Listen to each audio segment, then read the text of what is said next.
Autisme, c'est le mot du jour, car c'est aujourd'hui la journée mondiale de l'autisme. Un mal qui touche un enfant sur 150 à la naissance. À l'occasion de cet événement, des associations comme Autisme France ou Autisme sans frontières lancent une campagne sur le dépistage précoce, essentiel. Plus la maladie est détectée tôt, plus un enfant autiste a de chances d'être bien pris en charge et donc de s'intégrer. Ce fut le cas pour Galahad et Benoît, que nos reporters Marc Pironnet et Karel Ternier ont rencontrés.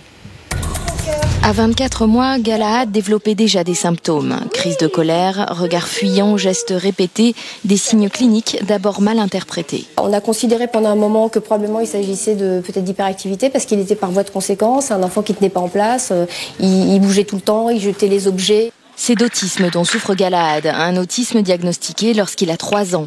Commence alors une prise en charge médicale. La guérison est impossible, mais avec des méthodes adaptées, le petit garçon apprend à contourner son handicap. À 4 ans, il ne parvient toujours pas à parler, mais grâce à ce petit classeur, il peut enfin se faire comprendre. Je veux les...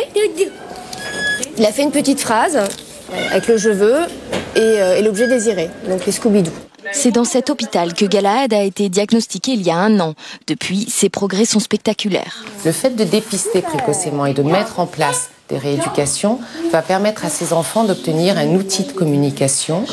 Ils vont pouvoir dire ce qu'ils veulent, ce qu'ils attendent à leur environnement et ne pas avoir besoin d'en passer par des troubles du comportement sévères. C'est bien, mon amour. Génial. Benoît aussi a eu la chance d'être dépisté et pris en charge tôt, à 4 ans. Aujourd'hui, il en a 14 et mène une vie de collégien presque normale. Il revient de loin. Atteint d'une forme d'autisme sévère, il ne pouvait ni marcher ni parler. I do agree. Yes, I do. Quand beaucoup d'autistes de son âge sont placés en institut spécialisé, lui vit aujourd'hui dans un environnement ordinaire, chaque jour plus autonome et plus confiant. Je travaille beaucoup mieux. L'année dernière, je comprenais rien en géométrie. Et cette année, ça va. En France, 8000 enfants naissent autistes chaque année et ne sont dépistés en moyenne qu'à l'âge de 6 ans. Pour une planète verte,